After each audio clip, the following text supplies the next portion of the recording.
Greetings fellow hunters, welcome back to my channel. Today I'm here to unravel the fascinating world of herd management. Join me as I explain what herd management is and guide you through my 10-step process to enhance your hunting experience. Let's go. What is herd management? Herd management is the process of managing a specific species herd by harvesting mid and max level animals and leaving low level animals on the map to increase the chances of spawning larger respawns with the goal of respawning a max level animal that has a best chance at getting a diamond score. By spawning larger level animals, you will also increase the chance of spawning what the community calls a super rare, which is a diamond animal that has a rare fur variation like piebald, albino, or melanistic, as an example.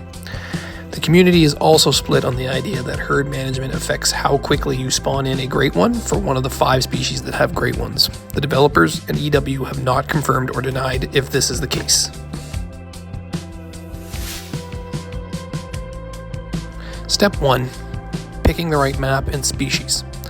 When using herd management as a playstyle, it is not just for the purpose of grinding for great ones and can be used for any specific species in the game.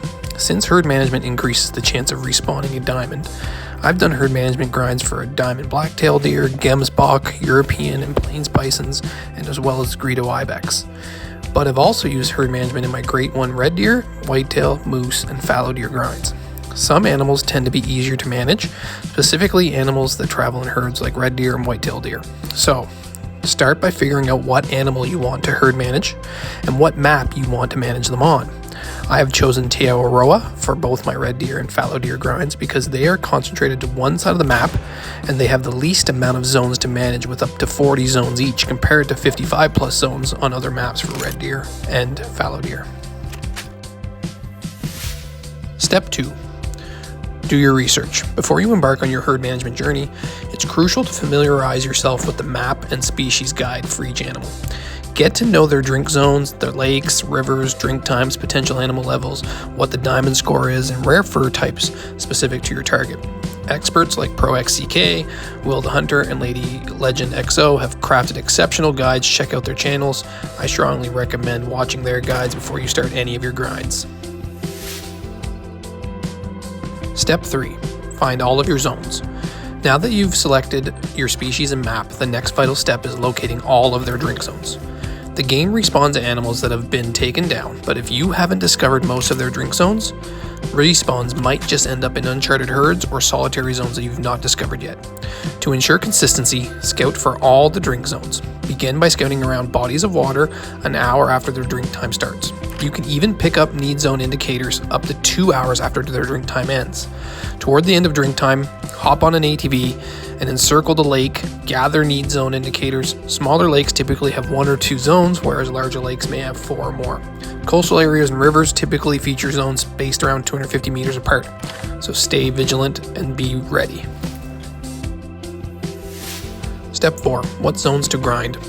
You want to start your grind on herd zones with multiple males if possible that are of mid to high level for the range for that species. As you are finding zones and spot herds you want to grind, you can leave a tripod or a tent nearby to mark that you want to come back to that zone when you start your grind. I usually don't start with shooting any solo herd zones with one animal, until I've stacked enough high level animals in my herd zones to efficiently drive down their respawns. Step 5. Where to place tents. Tent placement plays a crucial role. Animals won't spawn in if you fast travel to a tent that's within 200 to 250 meters of their drink zone. My preferred method is placing tents precisely 250 meters from their drink zone and marking the zone with a map marker to ensure that I am at the right distance before setting up. This ensures animals will consistently spawn in when you fast travel. Step 6. Where to place tripods. I use tripods or hunting blinds during my grind to not delete my zones. If a zone gets more than 3 kills without a tripod, that will increase the hunting pressure to the point that it will delete a zone and you will have to rediscover the zone somewhere else in the map. This can be a tedious additional step if you delete a zone. Using a tripod or a hunting blind gives you 16 kills before the pressure would delete a zone.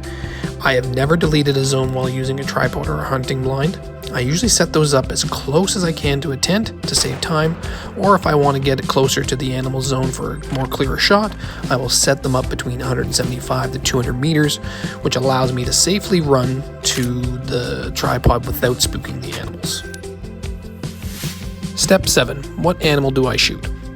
Different animals have varying max level types. For instance, animals like white-tailed deer go to a max level of 3, while fallow deer reach a max level 5, and red deer peak at a max level 9.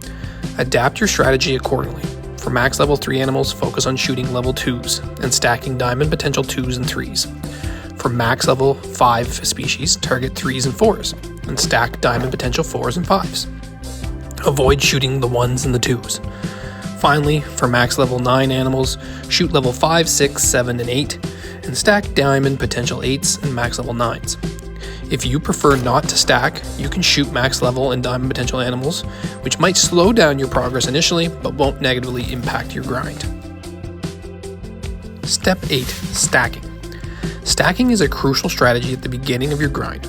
Leaving max level and diamond potential animals in zones to occupy herd spots and decrease the level of respawns in other zones. Keep in mind that there's still some randomness involved, and that's called RNG. So having multiple max level animals in the game can lead to an overcompensation and spawn lower level animals in the zones you want to shoot down. For example, in my fallow deer grind, if I have, let's say, 5 to 7 max level diamonds on the map, they drive down the respawns in other zones on average to levels 2s and 1s. Especially when I'm focusing on solo zones, this is a big help. Step 9. Shooting down your zones. A zone is considered shot down when it only contains females and low-level males. Keep track of the number of males in a herd. For example, if a fallow deer herd has 2 males and 5 females, and both males are level 2 or lower, that zone is considered shot down. You can then pick up your gear, move to another zone, repeat this process.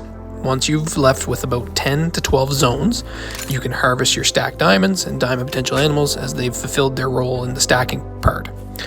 And your herd is well on its way to being effectively managed. Step 10. Pick up tents. When your grind is streamlined down to about 16 or fewer herd zones, you can then transition your tents into pickup tents, allowing for faster runs. Currently in my fallow deer grind, I'm managing 10 zones with 8 pickup tents. This enables me to complete a run in 45 in-game minutes, which roughly translate to about 12 to 15 minutes in real life. In 1 hour, I can cycle through all my zones 4 times. The ultimate goal of herd management is to maintain around 10 to 12 zones that consistently spawn larger animals for effective harvesting. You shoot an animal, you fast travel to a tent, pick it up.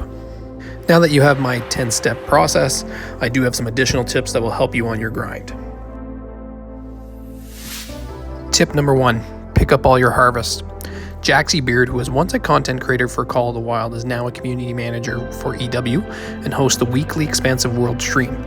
He has stated many times that by not picking up your kills affects your chance of great one spawning. So if you're herd managing to spawn a great one, I suggest picking up all your harvests.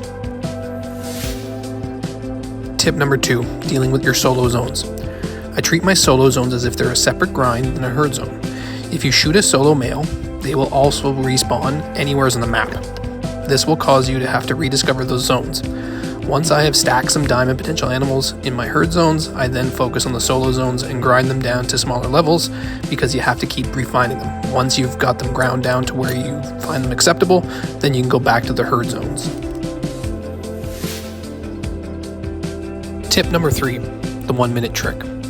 If you arrive at a zone and you find that the animals are not there drinking, if you get back into your tent and rest for 1 minute ahead, there is about a 75% chance that the animals will arrive at their zone immediately.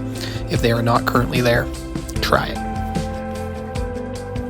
Tip 4, double zone 2 tents. If you have 2 zones that are 250 meters apart, you can place a tent directly on top of each zone. When you fast travel to one tent, the animals in that zone won't spawn in, and you can shoot the adjacent zone's animals. You can then fast travel to pick up that animal, and the zone that you just left will have the animals spawn in to render distance, and you can shoot one of those animals as well. In my fallow grind, in my final 10 zones, I have 3 such placements, and these are the best zones I have, which essentially saves me 1 tent each.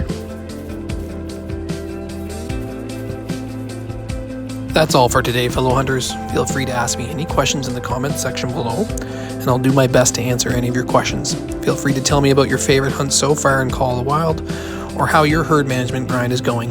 Please like this video and subscribe to my channel for more Call of the Wild content. Until next time, happy hunting.